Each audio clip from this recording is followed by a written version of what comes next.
салом дӯстони азиз, шумо барномаи ахбори озодиро дар пахши мустақим тамошо доред. имрӯз 12 феврал аст ва ин мавзӯъҳоро ба баррасӣ гирифтаем. бо гузашти чанд рӯз аз нопадид шудани Сафияхони 9 сола, ҷустуҷӯи ӯ дар шаҳри Хуҷанду фаротар аз он то кунун натиҷа надодааст. ёрдамчо ҳамшаҳрро ҳаққу ҳамсо хештаворо ҳама ҷо гиду канори шаҳру вилоята кофтанд. бо вуҷуди нигаронии ҷомеаи байналмилалӣ, нахуст вазири Исроил гуфт аз нияташ барои амалиёти заминӣ дар шаҳри Рафаҳ даст намекашад. ва дар ҳоле ки мақомоти тоҷик исрор меварзанд қонунгузорӣ пӯшидани рӯсариро манъ накардааст, баъзе бонувон ҳарфи дигар мегӯянд. текстил ва гуфтан ки тағйири либос аз ҳамин сатр даст кашид, баъдан биёед кор кунед. мақомоти интизомии вилояти Суғд ва гурӯҳе аз ихтиёриён 5 рӯз боз наметавонанд як навраси гумшударо пайдо кунанд.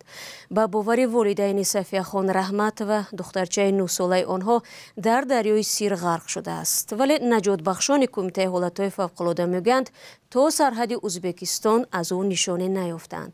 бо ин вуҷуд фарзияҳои нопадидшавии Сафияхон зиёд аст ва тақдири духтари ноболиғ пайвандонашро нигарон кардааст. Фарзон Муҳаммадӣ аз маҳалли ҳодиса гузориш медиҳад. охирин сабтҳои дурбинҳои назоратии Сафияхон Раҳматоваи 9 соларо дар кӯчаи ба номи Раҳмон Набиеви шаҳри Хуҷанд нишон додааст. дар ин кӯча ҳавлии ин наврас қарор дорад ва аз рӯбарӯи хонаашон дарёи Сир мегузарад. Аъзамхон Раҳматов, падари духтарчаи нопадидшуда, мегӯяд аз рӯи тамошои батакрори навор ба хулосае омаданд ки духтараш ба дарьё рафтааст. мо аз камери ҳамсояи навобардор дидем ки ду духтар мефурад, як духтар мебурад. мобайни сиёмка мобайни 31 минут духтарча бронда мерад, лекин фарзанди ман намебурад. яъне фарзанди мо дунёбанда ғарқ шуд. панҷум рӯз аст ки ғаввосон соатҳо дар даруни дарёи Сир ҷустуҷӯро идома медиҳанд, аммо ҳанӯз нишонеро ҳам аз Сафияхон Раҳматова наёфтаанд. ҳоло ҳудуди 10 корманди кумитаи ҳолатҳои фавқулода бо шумули ғаввосон ба ҷустуҷӯи навраси 9 сола машғуланд. масъулони ин ниҳод мегӯянд, сардии ҳаво кори онҳоро мушкилтар кардааст. дар фасли тобистон бошад, ҳамун ҷасад тез рӯи об мебурад. дар фасли зимистон камтар дертар аст барои рӯи об баромаданаш. ҳамунам дар он сурате ки агар дар зери об дар ягон чи пӯшокаш ё ягон чи ба дар намонда бошад ҷасад. вале бо ин вуҷуд масъулони ин ниҳод мегӯянд, то охирин лаҳза ҷустуҷӯро идома медиҳанд ва кормандони ботаҷрибаро ба ин кор раҳнамун сохтаанд. ғаввосое дорем ки зиёда аз 20 сол собиқаи корӣ доранд дар ҳудуди ҳамин дарёи Сир ва обанбори баҳри Тоҷик. ягон мушкилие барои наҷотдиҳандаҳо барои кофтан ва барои гузарондани корҳои кофтуковӣ ягон мушкилӣ ҳам нест аст. ягон вай ҳам нест, норасоӣ ҳам нест, лекин барои дақиқ кардану муайян кардан дар ҳақиқат ҳамун духтарча ҳеҷ дидагӣ ҳам нест. ҳамун камераҳои дида аз рӯи ҳамун камераи назоратӣ дар чанд минтақаи дига вай духтарча фуромадагӣ. дар ҳамин ҳол пайвандони наврас мегӯянд ки ба ҳама мақомотҳои зиддахл муроҷиат карданд. ихтиёриён аз тамоми кишвар ба ёрияшон омадаанд. ҳама ҷои шаҳр ба волонтеро, ёрдамчо ҳамшаҳрро ҳаққу ҳамсо хештаворо ҳама ҷо гиду канори шаҳру вилоята кофтанд. то Гафуров, Чикалас, Қайрақум, ҷое ки Хилбат, ҷое ки учётҳои милиса ҳамае даромада тафтишоти милисаҳо ёрдам карданд. МЧС волонтеро ҳама ёрдам кард. афсӯс натиҷа нест. ба дарьё рафтани сокинон ҳодисаи нав нест. танҳо дар соли 2023 55 ҳолати ғарқшавӣ ба қайд гирифта шудааст ки аз ин 10 ҳолаташ бо қасди худкушӣ сурат гирифтааст. 30 ҳолаташ дар натиҷаи дар ҷойҳои манъ шуда оббозӣ кардани сокинон рух додааст. 19 нафарашон ноболиғ буданд. аз инҳо 4 ҷасадро дарёфт накарданд. дар ҳамин ҳол фарзияву гумонҳои сокинони шаҳри Хуҷанд барои ба таври мармӯз гум шудани Сафияхон Раҳматова гуногун аст. волидайни ӯ аз ҷомеаи шаҳрвандӣ ва мақомот тақозо доранд ки дар ин масъала бетараф набошанд. شما هم اگر کاربران رادیوی آزادی درباره این نورس معلومات دارید لطفاً در زیر این گزارش نویسید یا به پلیس محلی زیستان خبر دهید. گزارش فرزان محمدی بود و برنامه را ادامه میدیم. رئیس کمیته دینی تاجیکستان میگوید قانونگذاری پوشیدن هیچ گونه لباس از جمله روسری را برای زنان منع نکرده است، اما بعضی بانوان شکایت دارند که سطرپوشی یک مانع در راه پیدا کردن جای کار شده است. مقامات تاجیکستان سالهاست از سطرپوشی بانوان انتقاد کرده آن را فرهنگ بیگانه میدونند، اما حال و وضع چگونه است در گزارش مراجعه بیوسفی و شهلای عبدالله میبینیم. شیوه لباسپوشی زنان در جامعه تاجیکستان: یکی سطر می پوشد اما جای کار نمی‌یابد، دیگری رویمال ندارد و در کوچه گپ‌های تحقیرآمیز می‌شنود. حنیفه رحمانووا 10 سال است که سطر می پوشد. پیشتر در مکتب و حکومت محلی کار می‌کرد و به گفته خودش یک رویمال خرد داشت، اما پوشیدن سطر برایش مانع ایجاد کرده است. اصلا کار می‌خواستم کردن، منم مثلا تکستیل و گفتن که تغییر لباس از همین سطر دست کشید بعداً بیایید کار کنید. این یک 3-4 سال گذشت همین گپ بود. اراده لباس اروپایی را میپسندد. مشکل او با این لباس از سطر پوشان فرق میکند. دختر زیب رومال دارم، اگر رومال پوش میدم شما با چه قبول میکنید؟ گوشم نمیکنم. مسئله لباس زنان در نشست کمیته دین هم صدا داد. مسئله پوشیدن یا نپوشیدن روسری در نگاه سند معیاری و حقوقی ما درج نگردیده است و این چه تشکیلات یا مؤسسه ترتیبات داخلی خودشون رو خیلی جاری نمایند آنها تصمیم گرفته میتوانند. هرچند سطر رسما منع نشده است، تا سال 2020 مقامات تاجیک ضد چنین لباس زنان ریدهای زیاد گذراندند. مقامات این کار خود را پیشگیری از پوشیدن لباس بیگانه گفتند، ولی قشر محافظه‌کار جامعه آن را اسلام ستیزی معنی داد کردند. در پی انتقاد حامیان حقوق چنین رید و سنجش ها کمتر شدند. یک مسئول کمیته کار با زنان در صحبت بدون ثبت گفت تلاش های آنها برای دستکشی زنان از سطر پوشی ناکام شد. هیچ تحقیقات مستقلانه درباره شیوه لباسپوشی زنان در تاجیکستان انجام نشده است، اما مشاهده در خیابان‌های دوشنبه کافی است دیده شود که سطرداران کم نیستند. خیلی زنان خودشون سطر کنن، رومال بندن گنده نازه. چی نغزی دارن؟ چی نغزی دارن؟ با حیا میشن. اما برخی میگویند سطر نباید چینک آداب زن باشد، چون به گفته این همصحبتی ما گاهی زنان مجبورند که از پوشیدن روسری خودداری کنند. اسلام دور نیستیم.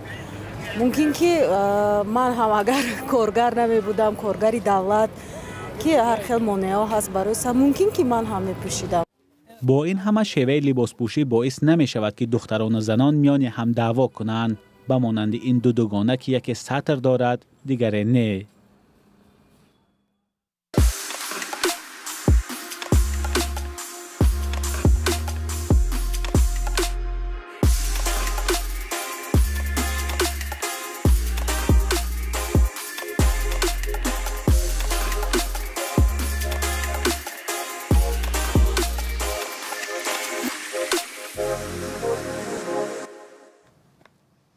شما برنامه اخباری رادیو آزادی رو تماشا دارید. با وجود افج گرفتن تنقیدها، بنیامین نتانیاهو نخست وزیر اسرائیل گفت که از نیتش برای عملیات زمینی در شهر رفح دست نمیکشد. این شهر مرزی فلسطینیان حالا میزبانی بیش از 1 میلیون پناهجوی فلسطینی است که به گفته خودشان جای برای رفتن ندارند. گزارش رو همکارم طاهری سفر تقدیم میکند. چند روز بعد از آن که رئیس جمهور آمریکا جو بایدن عملیات اسرائیل در غزه را عملکردی بیش از حد نامید، نخست وزیر اسرائیل در تلویزیون ABC دیگر باره از حمله حماس یادآور شد که 1200 نفر را کشت و 240 کس را گروگان گرفت. به ما حمله کردند به هیچ سبب.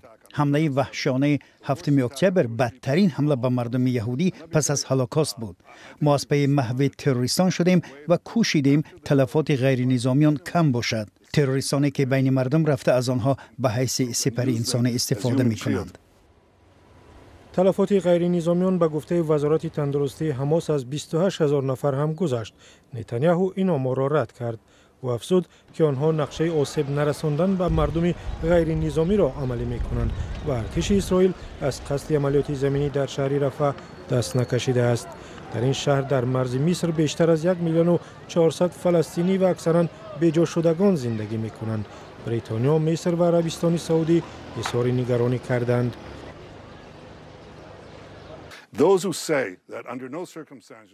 آنهایی که میگویند تحت هیچ شرایطی نباید وارد رفح شویم، میگویند جنگ را بازید.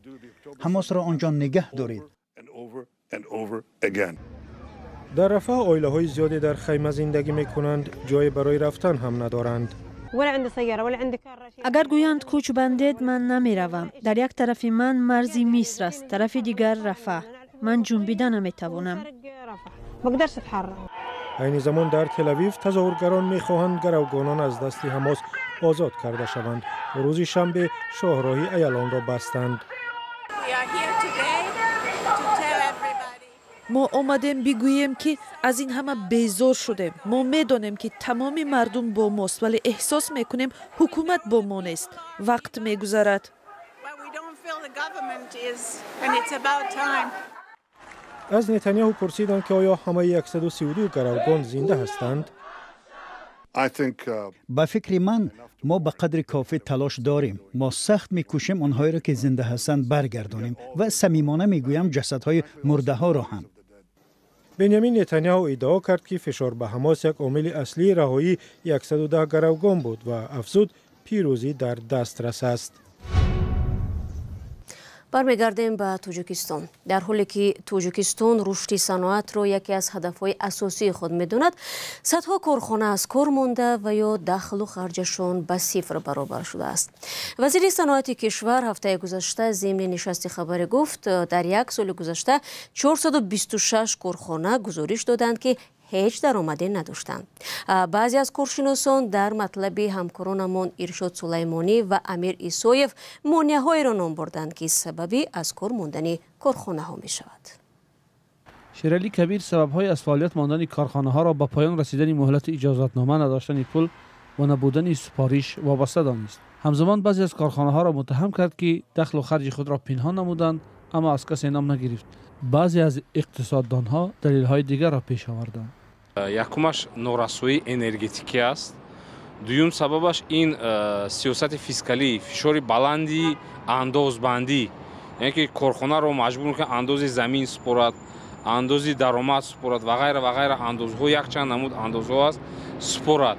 اقتصاددان عامل دیگری از فعالیت ماندن کارخانه ها را هدفهای تبلیغاتی و آماری دانست. هست از کارخانه‌های دوزندگی وجود دارد که رسما به افتتاح سپرده شدند، لیکن وقتی که هنگام کارمندان برای کار کردن به آنجا میروند هوسمند میشن که در آنجا کار کنند، میبینند که یک بینای خشک خالی است یا اون کارمند نیست. وزیر صنعت تاجیکستان در صحبت‌هایش به این مشکل هیچ اشاره نکرد. برعکس تاثیر کارخانه‌های از کار افتاده را بر رشد صنعت ناچیز دانست. بسیار کارخانه‌های کلیدی هستند که تاثیر خیلی کلان دارند در نشاندادهای ماکرواقتصادی صنعت جمهوری. اونها را ما کوشش کرده هستیم که فعالیتشون را با ثمر کنیم. این در حالی است که بعضی از کارخانه‌های بزرگ به مثل شرکت آلومینی تاجیک و تالکاگالد در سال 2023 نقشه سپردن مالیات انداز را با ارزش میلیون‌ها سامانه اجرا نکردند. تاجیکستان صنعتی کردن را یک از 4 هدف استراتژیکی اعلام کرده است، اما این نگرانی وجود دارد که بعضی ساحات برای رسیدن به این هدف موافق نیست.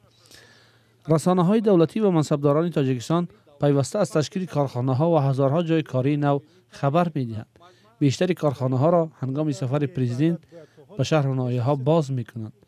یک تحقیقات رادیو آزادی اثبات کرده بود که بعضی از این کارخانه‌ها پس از رفتن پرزیدنت از فعالیت ماندند. دوستان عزیز، با همین مطلب برنامه امروزی اخباری آزادی را خلاصه میکنیم. تشکر از یکایک شما که این 15 دقیقه با ما بودید و چون همیشه شما میتوانید خبر از این بیشتر رو در وبسایتمان azadi.org دسترس نمایید. همچنین توری میگوییم صفحه های رادیو آزادی در فیسبوک و اینستاگرام و تیک تاک و ادناکلاسنیکی در خدمت شما دوستان مهربان است. اگر خبر و یا عکس و نواری دارید برایمان فرستید. فردا شما رو در برنامه‌هایمان منتظر خواهیم بود. خود را احتیاط کنید و خدا نگهدارت.